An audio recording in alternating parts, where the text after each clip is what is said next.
Hello बच्चों, आप सभी का एक बार फिर से स्वागत है आपके अपने YouTube चैनल पे। बच्चों, आज हम लोग क्लास 11th की ज्योग्राफी का चैप्टर नंबर 8 वापस से पढ़ने वाले हैं। बच्चों, इससे पहले हमने अपने 7 चैप्टर की वीडियो को अपने चैनल पे अपलोड कर दिया है। अगर आप लोगों ने वो वीडियो नहीं देखी है तो प्लीज उस वीडियो को भी देख सकते हैं। आपके डिस्क्रिप्शन बॉक्स में पिछली वीडियो के लिंक मिल जाएंगे। तो चले बच्चों, वीडियो को शुरू करते हैं। आज का जो चैप्टर नंबर 8 है बच्चों, उसका नाम क्या है? वायुमंडल का संगठन एवं संरचना। क्या बोला मैंने बच्चों? वायुमंडल का संगठन और संरचना। ठीक है, तो बच्चों इसके पहले हम एमसीक्यू क्वेश्चंस को पढ़ते हैं। ठीक है, पहला जो क्वेश्चन है, निम्नलिखित में से कौन सी वायुमंडलीय परत रेडियो तरंगों को परावर्तित करती है? परावर्तित मतलब देखिए बच्चों, पृथ्वी के भूभाग से रेडियो तरंगों को अंतरिक्ष में भेजा जाता है और वो वापस आती है। तो कौन से मंडल से? वायुमंडल के। तो वो आती है बच्चों आयन मंडल से। कहां से आते हैं बच्चों? आयन मंडल से। ठीक है, और बच्चों हाँ, इस वीडियो के अंदर जितने भी आपको क्वेश्चन मिलेंगे वो न्यू, बिल्कुल नई जो सपोर्ट मटेरियल आई है हमारी 2023 वाली, उसकी बच्चों मिलेगी आपको। ठीक है, पूरे यूट्यूब पे कोई भी एक छोटा बड़ा कोई भी यूट्यूब चैनल नहीं है बच्चों जो आपको ज्योग्राफी क्लास 11th के सपोर्ट मटेरियल या आपको इतनी ज्यादा क्वेश्चंस एक वीडियो में अपलोड करके देते हो। तो बच्चों, हमारी मेहनत के लिए प्लीज आप लोग चैनल को सब्सक्राइब करें, अपने दोस्तों के साथ शेयर करें और अंत तक वीडियो में जरूर बने रहें। ठीक है बच्चों, तो क्वेश्चन नंबर सेकंड देखिए बच्चों। क्वेश्चन नंबर सेकंड क्या कह रहा है? वायुमंडल की परत जिसमें धूल कण तथा जलवाष्प मौजूद होते हैं डैश कहलाती है। तो बच्चों, वायुमंडल की वो परत जिसमें धूल के कण और जलवाष्प पाए जाते हैं उसको हम शोभ मंडल कहते हैं। जिसमें मनुष्य रहता है बच्चों, उसी को कहते हैं हम शोभ मंडल। क्या कहते हैं बच्चों? शोभ मंडल। ठीक है, क्वेश्चन नंबर 3 है बच्चों, शोभ मंडल निम्न में से किन्हें अलग करती है? तो बच्चों, शोभ मंडल जो होती है समताप मंडल और शोभ मंडल को अलग करती है। ठीक है, क्वेश्चन नंबर 4 है बच्चों हमारा, वायुमंडल की कौन सी परत दूरसंचार के लिए आवश्यक है? तो बच्चों मैंने पहले क्वेश्चन में बताया था आयन मंडल। कौन सा बच्चों? आयन मंडल। आयन मंडल से ही क्या होता है? रेडियो तरंगे वापस आती है ना? तो ये हमारे दूरसंचार के लिए, टेलीफोन के लिए, इंटरनेट के लिए, सैटेलाइट के लिए बहुत ज्यादा क्या होता है बच्चों? इंपॉर्टेंट होता है। ठीक है, क्वेश्चन नंबर 5 है बच्चों, वायुमंडल की विभिन्न परतों को पृथ्वी की सतह से ऊपर क्रम में व्यवस्थित करें। तो बच्चों, सबसे पहले हमारा कौन सा आता है? सौर मंडल आता है। उसके बाद कौन सा आता है? समताप मंडल। फिर कौन सा आता है? मध्य मंडल। फिर कौन सा? आयन मंडल। और लास्ट में आता है बच्चों बहिर्मंडल। तो हमारे जो वायुमंडल की कितने परतें होती है बच्चों? 5 परतें होती है। कितनी परतें होती है? 5। आगे हम पढ़ेंगे इसे 6 मार्क्स के क्वेश्चन में भी। ठीक है बच्चों, क्वेश्चन नंबर 6 है हमारा, इसको मैचिंग करना है। क्या करना है बच्चों? मैच करना है। ठीक है, तो देखो, ऊंचाई के साथ साथ तापमान गिरता है। ऊंचाई के साथ साथ तापमान क्या होता है बच्चों? गिरता है। कौन से मंडल में? तो शोभ मंडल में।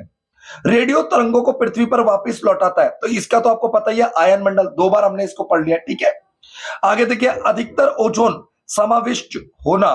तो ओजोन कहां पे इकट्ठा होता है? आप लोगों को पता ही है बच्चों, समताप मंडल में। कहां पे होता है? समताप मंडल। और तापमान का बदलना, तापमान, मौसम आना जाना, ये कहां पे होता है बच्चों? शोभ सीमा में, शोभ मंडल में। ठीक है, शोभ सीमा में। तो बच्चों इसका सही उत्तर हो जाएगा ग। क्या हो जाएगा बच्चों? ग। ठीक है, इसको आप लोग देख सकते हैं स्क्रीन को रोक करके, वीडियो को रोक करके। क्वेश्चन नंबर 7 देखिए, निम्नलिखित में से कौन सी गैस सूरज से निकलने वाली परावैंगनी किरणों को अवशोषित कर लेती है? तो कौन सी बाबू, कौन सी? निम्न में से कह रहा है कौन सी गैस है जो सूरज से निकलने वाली जो परावैंगनी किरणें होती है, अल्ट्रावायलेट रेड्स जिसे बोलते हैं हम, रेज। बच्चों ये आप लोगों ने बचपन में भी पढ़ा होगा। कौन रोक लेती? तो ओजोन। कौन रोक लेती बच्चों? ओजोन। ठीक है, नेक्स्ट क्वेश्चन देखते हैं। क्वेश्चन नंबर 8 हमारा, निम्नलिखित में से कौन सी गैस सौर विकिरण के लिए पारदर्शी होती है, मतलब तथा पार्थिव विकिरण के लिए अपारदर्शी होती है? तो सबको पता है कार्बन डाइऑक्साइड। कौन सी होती है बच्चों? Carbon dioxide. ठीक है, अगर बच्चों आपको हमारी वीडियो अच्छी लगती है तो आप हमारे चैनल को सब्सक्राइब करना ना भूलें, क्योंकि बच्चों आपके लिए हमारा चैनल लगातार बहुत ही एफर्ट कर रहा है। ठीक है, आप हमारे चैनल पे जाकर के, प्लेलिस्ट पे जाकर के सारी वीडियो देख सकते हैं। ठीक है बच्चों, क्वेश्चन नंबर 9, समुद्री नमक, पराग और राख किससे संबंधित है? तो बच्चों ये सारे क्या है? जो चाहे समुद्री नमक हो, चाहे पराग हो, चाहे राख हो, ये सब क्या है बच्चों? तो ये सब हमारे धूल के कण है। क्या है बच्चों? धूल के कण। ठीक है, आगे देखते हैं क्वेश्चन नंबर 10 क्या कह रहा है। क्वेश्चन नंबर 10 है बच्चों हमारा, निम्नलिखित में से कौन सी परत जैविक क्रिया के लिए महत्वपूर्ण है। तो बच्चों शोभ मंडल, कौन सा मंडल बच्चों, शोभ मंडल, ठीक है। क्वेश्चन नंबर 11 है बच्चों, धूल कणों का सबसे अधिक जमाव कौन से प्रदेश में होता है। तो उपोष्ण और शीतोष्ण प्रदेशों में सबसे ज्यादा धूल के कण हमें देखने को मिलते हैं, ठीक है बच्चों। क्वेश्चन नंबर 12 है, सौर मंडल की मोटाई विषुववृत्त पर आधारित अधिक क्यों होती है। तो देखो पृथ्वी है बच्चों, पृथ्वी पे एक बिल्कुल काल्पनिक रेखा होती है, बीचों बीच से गुजरती है, जिसे हम भूमध्य रेखा भी कहते हैं। क्या कहते हैं बच्चों, भूमध्य रेखा, ठीक है। यहां पे कह रहा है भाई सौर मंडल की मोटाई विषुववृत्त पर अधिक क्यों होती है, क्योंकि तेज वायु प्रवाह के कारण ताप का ऊंचा तथा संवहन किया जाता है, इसलिए इसका सही उत्तर हो जाएगा हमारा ख। क्या हो जाएगा बच्चों, ख, ठीक है। आगे देखिए क्वेश्चन नंबर 12 है बच्चों। क्वेश्चन नंबर 12 क्या कह रहा है हमारा, वायुमंडल अनेक गैसों से मिलकर के बना है। वापस से सुन लीजिए, वायुमंडल अनेक गैसों से मिलकर के बना है, कथन की पुष्टि कीजिए। तो बच्चों वायुमंडल की विशेषता बतानी एक तरीके से, ये लॉन्ग क्वेश्चन है। तो देखो वायुमंडल की जो ऊपरी परत है गैसों का अनुपात बदलता है। वायुमंडल में मनुष्य एवं जंतुओं के जीवन के लिए आवश्यक गैस जैसे कि ऑक्सीजन तथा पौधों के लिए कार्बन डाइऑक्साइड पाया जाता है। थर्ड है बच्चों, कार्बन डाइऑक्साइड पार्थिव विकिरण के कुछ भाग को सोख लेता है तथा ग्रीन हाउस प्रभाव के लिए उत्तरदायी होता है। फोर्थ पॉइंट है बच्चों, ओजोन गैस पृथ्वी की सतह से 10 से 50 किलोमीटर की ऊंचाई के बीच पाई जाती है तथा फिल्टर का कार्य करती है। वह सूरज से निकलने वाली परावैंगनी किरणों को अवशोषित कर लेती है, ठीक है बच्चों। आगे देखिए क्वेश्चन नंबर 2 है बच्चों, वायुमंडल के संगठन की संक्षेप में व्याख्या कीजिए। तो आपको पता ही है बच्चों, वायुमंडल जो होता है मेन रूप से गैस, जलवाष्प, धूल के कणों से बना होता है। इसमें मेन गैस कौन से होते हैं, वायुमंडल की गैसों का अधिकांश भाग नाइट्रोजन 78.8%, ऑक्सीजन 20.95%, इसके अतिरिक्त गैस मुख्य गैस कार्बन डाइऑक्साइड, आर्गन एवं ओजोन आदि हैं। सभी गैसों का अपना महत्व है। यह गैस जिसकी निश्चित अनुपात में है वह बना रहना चाहिए। सेकंड देखते हैं बच्चों, जलवाष्प। वायुमंडल में जलवाष्प की मात्रा किसी स्थान की जलवायु पर निर्भर करती है। जलवाष्प सूर्य ताप का कुछ भाग सोख लेता है और पृथ्वी से उत्सर्जित ताप को भी ग्रहण करता है। इस तरह पृथ्वी को अधिक गर्म नहीं होने देता और ना ही अधिक ठंडा होने देता है। लास्ट है बच्चों धूल का कण। देखो धूल का कण क्यों इंपॉर्टेंट होता है हमारे वायुमंडल में, तो धूल का कण जो होता है ना, यह हमारा मेघ के निर्माण में, बादलों को बनाने में हेल्प करता है, ठीक है बच्चों। आगे देखिए क्वेश्चन नंबर 3 है। क्वेश्चन नंबर 3 क्या कह रहा है हमारा, उसको पढ़ लेते हैं बच्चों। जो थर्ड क्वेश्चन कह रहा है हमारा, वायुमंडल में धूल के कणों का क्या महत्व है। अभी हमने पढ़ा था ना वायुमंडल 3 चीजों से मिलकर बनता है, गैस, जल, वाष्प, धूल के कण।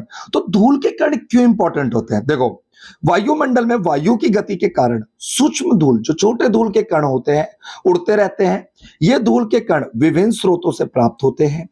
इसमें सूक्ष्म मिट्टी, धूल, समुद्री नमक, धुएं की कालिक बोले तो राख, और तथा उल्का के कण आदि को सम्मिलित किया जाता है। धूल कण से बादल बनते हैं और वर्षा होती है। थर्ड है बच्चों, धूल कण सूर्यताप को रोकने तथा उसे परावर्तित करने का कार्य करती है, ठीक है बच्चों।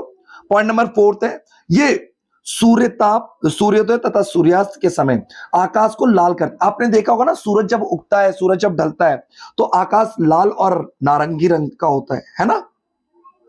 आगे देखिए बच्चों क्वेश्चन नंबर 4 है हमारा, शोभ मंडल को वायुमंडल की सबसे महत्वपूर्ण परत क्यों माना जाता है। तो देखो बच्चों, शोभ मंडल में मौसम संबंधित जितनी भी घटनाएं होती है, जैसे बादल बनना, वर्षा का होना, संघनन तथा घटित होती, ये सारी घटनाएं घटित होती है।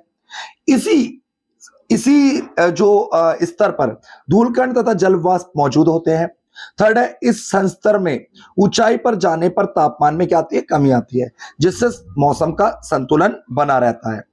नेक्स्ट क्वेश्चन देखते हैं बच्चों, क्वेश्चन नंबर 1 क्या कह रहा है, वायुमंडल की संरचना का वर्णन कीजिए चित्र के द्वारा। तो बच्चों तापमान तथा वायु दाब के आधार पर वायुमंडल को कितने वर्गों में बांटा जाता है, 5 वर्गों में, ठीक है। रासायनिक संगठन के आधार पर वायुमंडल को 2 विस्तृत परतों में बांटा जाता है, होमोस्फीयर तथा हेट्रोस्फीयर। में बांटा जाता है, किंतु तापमान व गैसों के इकट्ठा होने के आधार पे, संघनन मतलब इकट्ठा होना, संगठन का मतलब। वायुमंडल को कितने परतों में बांटा जाता है बच्चों? 5 परतों में। अब इन परतों को ध्यान से देखेंगे डायग्राम में। बच्चों सबसे नीचे है शोभ मंडल, उसके ऊपर है समताप मंडल, उसके ऊपर है मध्य मंडल, अगला आयन मंडल और बाह्य मंडल। इस चित्र को अच्छे से देख लेंगे बच्चों, पेपर में कई बार आ जाता है आपके, ठीक है। शोभ मंडल क्या होता है बच्चों? यह वायुमंडल की सबसे निचली परत होती है। इसकी औसतन ऊंचाई 13 किलोमीटर होती है। ध्रुवों पे ये ऊंचाई जो होती है, ध्रुव ध्रुव क्या होता है बच्चों? ये उत्तरी ध्रुव और दक्षिणी ध्रुव पर इसकी जो ऊंचाई होती है वो 8 किलोमीटर होती है। ऋतु का बदलना, मौसम से संबंधित जितनी भी घटनाएं होती है, सभी घटनाएं इसी परत पे होती है। यह परत मानव के लिए उपयोगी होता है।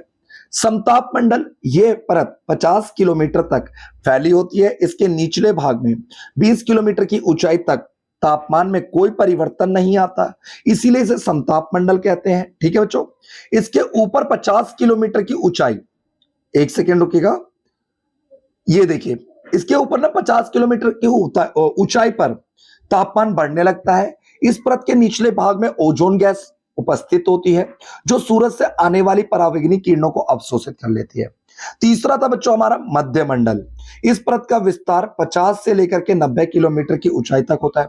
इस परत की ऊंचाई के साथ साथ तापमान गिरता जाता है। फोर्थ है बच्चों आयन मंडल। क्या है बच्चों? आयन मंडल। इस परत का विस्तार जो है 80 किलोमीटर से लेकर के 400 किलोमीटर होता है। यह उपस्थित गैसों के कण विद्युतीय को अवशोषित कर लेते हैं, इन्हें आयन कहते हैं। आयन पृथ्वी से प्रेक्षित रेडियो तरंगों को परावर्तित करके पृथ्वी पर वापस भेज देता है, ठीक है बच्चों। अगला लास्ट है हमारा बाह्य मंडल। कौन सा मंडल है बच्चों? बाह्य मंडल। तो ये आयन मंडल के ऊपर होता है, सबसे ऊपरी परत है, जिसमें बाह्य मंडल कहते हैं। इस परत में वायु बहुत ही अधिक विरल होती है, ना के बराबर, जो धीरे धीरे बाह्य अंतरिक्ष में विरल लुप्त हो जाती है, ठीक है बच्चों। तो यहीं पे बच्चों ये चैप्टर खत्म होता है हमारा। क्लास 11th की ज्योग्राफी की और भी वीडियो देखने के लिए हमारे चैनल को सब्सक्राइब कर दें, वीडियो को लाइक कर दें अगर अच्छी लगी हो। वीडियो में कोई कमी लगती है तो बच्चों कमेंट बॉक्स में आप कमेंट करके हमें बता सकते हैं। और आपको कोई भी किसी और सब्जेक्ट की वीडियो चाहिए तो आप हमारे साथ कमेंट बॉक्स में कर दीजिएगा, हम उस वीडियो को भी बनाने के लिए पूरा पूरा कोशिश करेंगे। बच्चों हमारी टीम लगातार कोशिश कर रही है, ठीक है, मेहनत कर रही है आप लोगों के लिए, ठीक है। क्लास 11 की तो कंटिन्यू वीडियो आ रही है और क्लास 12 की भी हम कंटिन्यू वीडियो ला रहे हैं। तो बच्चों आप अपने सीनियर्स के साथ, जूनियर्स के साथ हमारे चैनल को शेयर कर सकते हैं। Thank you for watching our YouTube channel. हमारे छोटे से चैनल को सपोर्ट करने के लिए बहुत बहुत धन्यवाद। Thank you so much. मिलते हैं अगली वीडियो में।